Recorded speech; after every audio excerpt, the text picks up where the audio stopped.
Olá a todos, meu nome é Fábio Catteri e eu sou oncologista clínico da BP. Nós estamos então reunidos aqui na ESMO 2018, o Congresso Europeu de Oncologia Clínica. E agora nós vamos focar um pouquinho no tratamento ou nas discussões dos tumores gastrointestinais. Olá, sou Camila Yamada, oncologista da BP. Vamos lá, começando então pelo hepatocarcinoma. O primeiro trabalho importante foi um trabalho com tepotinib nos pacientes com hepatocarcinoma, eram pacientes asiáticos. O tepotinib versus sorafenib, lembrando que essa droga é um inibidor de MET, os pacientes foram pré-selecionados por imunohistoquímica em quem tinha positividade de MET. O endpoint primário era tempo para progressão de doença, que foi positivo, com hazard ratio de 0,42, então sendo um alvo importante nesses pacientes com hepatocarcinoma com MET positivo. Depois a gente vai falar um pouquinho então agora sobre imunoterapia no hepatocarcinoma, o que teve de novidade. E eu separei dois papers aqui, dois trabalhos, um de primeira linha com atezolizumab e bevacizumab, é um estudo de fase 1B, mas que apesar de ser um estudo de fase 1, incluiu 103 pacientes que serão submetidos a essas duas drogas. E o que chama a atenção é que eles incluíram não só o Child B, mas Child B 7 pontos, e de maneira bastante interessante, a combinação de atezo com bevacizumab mostrou uma taxa de resposta de 30% para uma população de primeira linha, o que é completamente a melhor taxa que a gente tem em relação ao controle histórico com outras linhas, tanto de VEGF quanto de imunoterapia, produzindo uma sobrevida livre de progressão de 14,9 meses e a melhor sobrevida livre de progressão descrita até o momento. Os dados não estão maduros ainda para a sobrevida global. E também uma segunda droga, um segundo trabalho de um anticorpo anti-PD1 novo chinês, um trabalho chinês que é o canrelizumab, então é uma nova droga aí que a gente não tinha ouvido falar ainda.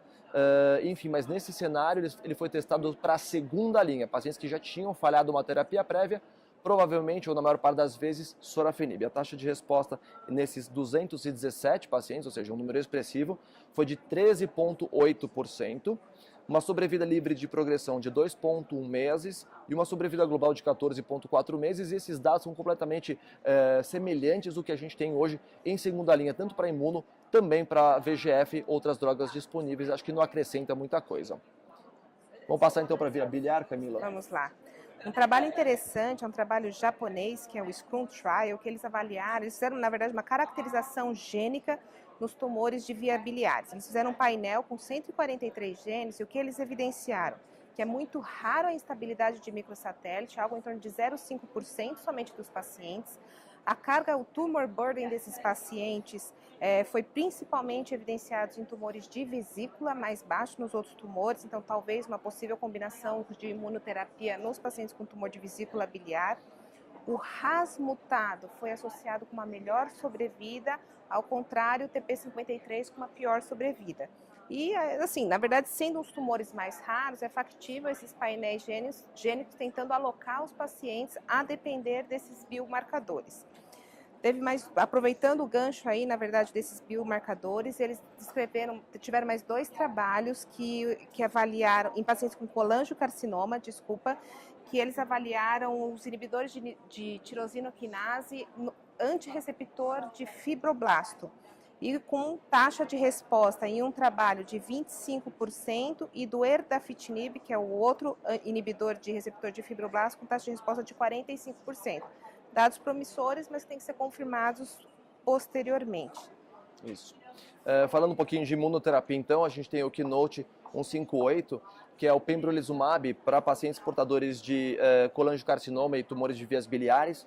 É um fase 2 para pacientes já previamente tratados, então pelo menos uma linha prévia de tratamento.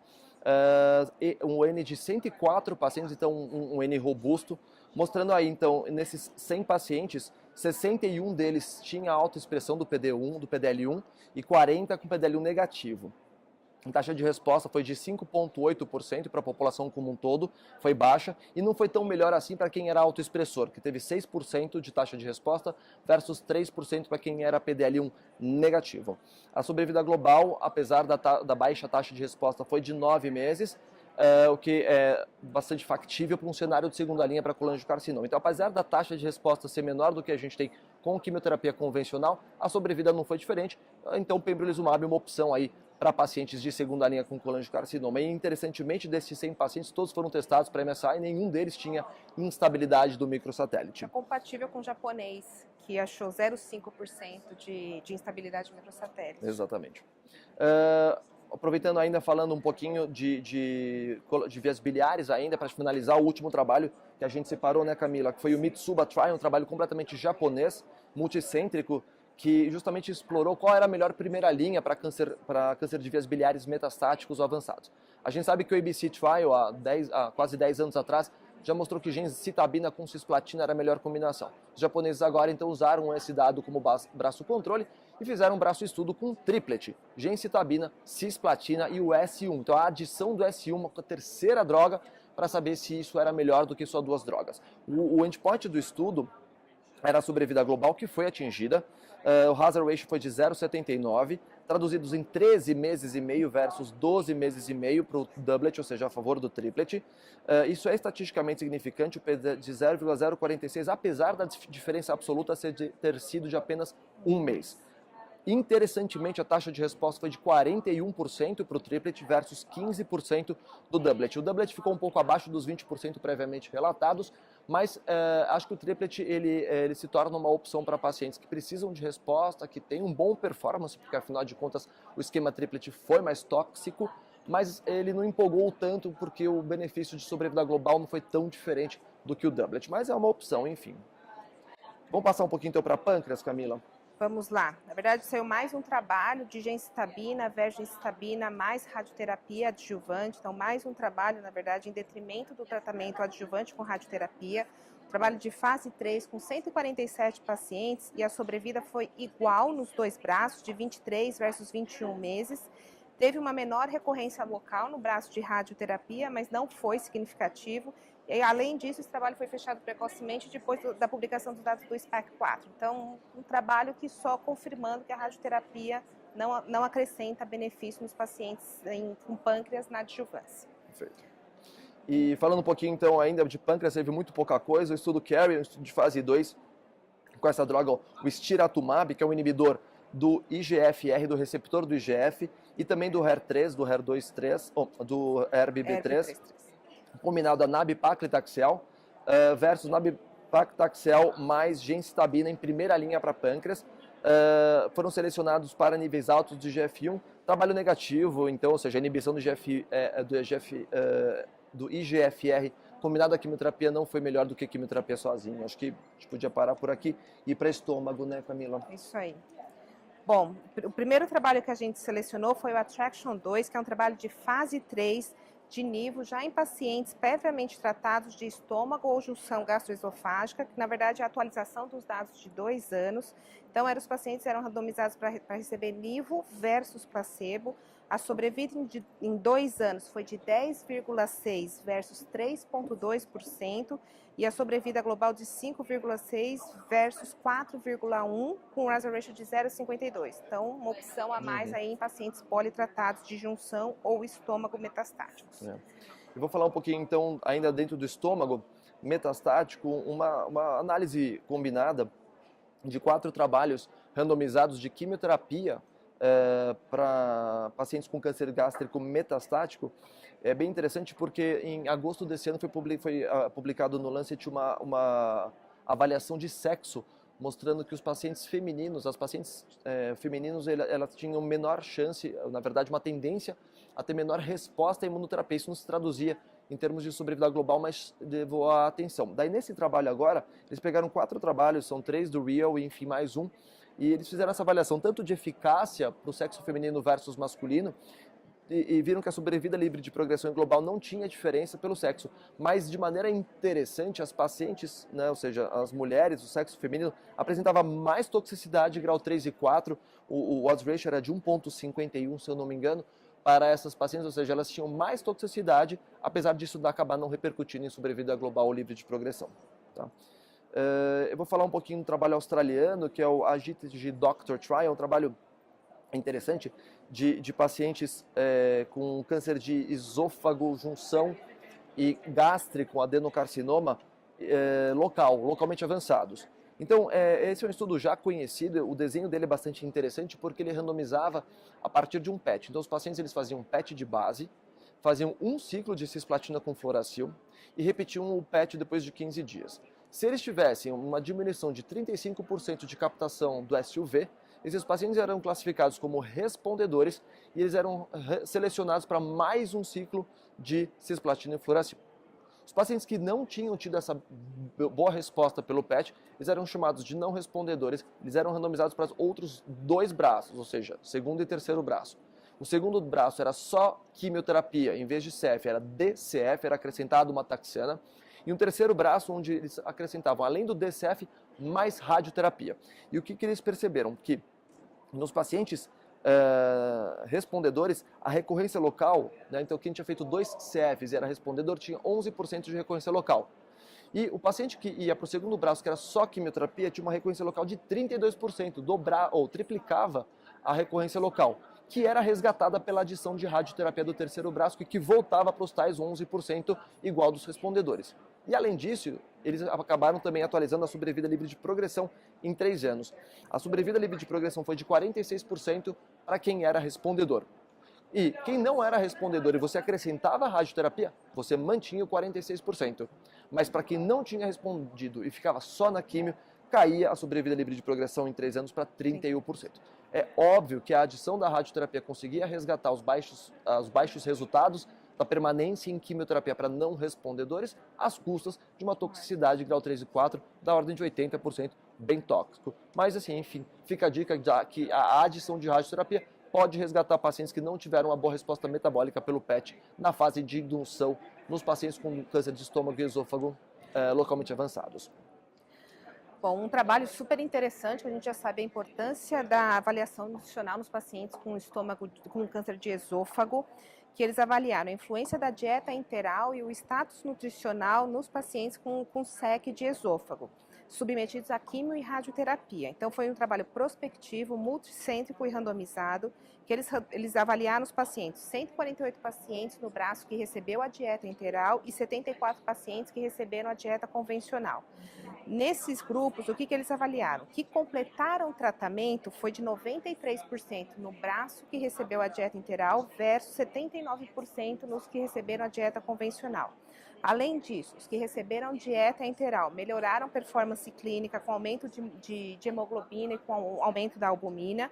E isso, o mais importante do trabalho, que teve impacto na sobrevida de 2 anos, que foi o tempo de acompanhamento desse trabalho, de 71,7% versus 57%. Então, o status nutricional foi a única coisa que variou nesses 2 braços, teve um impacto positivo em sobrevida. O último trabalho que a gente selecionou em estômago é o TAGS, que é um trabalho de fase 3, que avaliou o TAGS 102 versus o placebo em paciente já politratado. Terceira linha, o endpoint era sobrevida global, que foi positivo, de 5,7 versus 3,6 meses, com hazard ratio de 0,69. Então, uma opção a mais nos pacientes politratados, além de imunoterapia. Agora vamos para cólon. Então, tem mais alguns trabalhos para a gente discutir. Então, tem o Wolf Trial, que é um trabalho de primeira linha em câncer de colo e reto metastático, que avaliou folfoxiri com panitumumab versus folfoxiri. Então, eram em pacientes com RAS wild type, um trabalho de fase 2. A combinação de tratamento, a taxa de resposta na combinação já tinha sido apresentado na ESMO em 2017, de 87% versus 60%. Independentemente do lado, foi positivo a associação do tratamento. Porém, nos pacientes com BRAF mutado, a taxa de resposta foi bem maior com associação, de 85,7% versus 22,2%. Então, uma opção a mais de tratamento nos pacientes que têm mutação ou que precisam de uma taxa de resposta maior. O outro trabalho que a gente selecionou é a influência do tratamento prévio de 2 linhas de bevacizumab. Então, ele combinou, na verdade, é uma análise combinada de 2 estudos grandes, o ASPECT, um trabalho japonês, que avaliou se pós 2 linhas de bevacizumab teria alguma interferência você usar panitumumab ou cetuximab em pacientes com RAS wild type.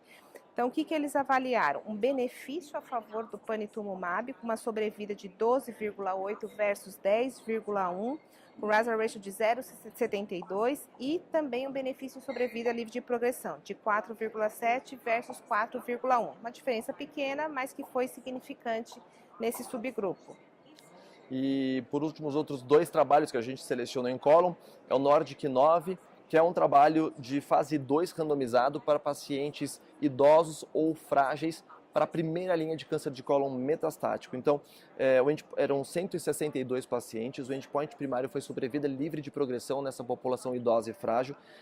Eles foram randomizados para ou só monoterapia com S1 ou S1 mais oxaliplatina. Então é um trabalho desafiador de colocar a platina, a oxaliplatina nessa população idosa e frágil. O trabalho foi positivo, no seu endpoint primário foi sobrevida livre de progressão. A sobrevida livre de progressão foi de 6,6 meses a favor da dupla de S1 e oxali versus 5,3 meses apenas para S1. O P foi de 0,004 com hazard ratio de 0,71.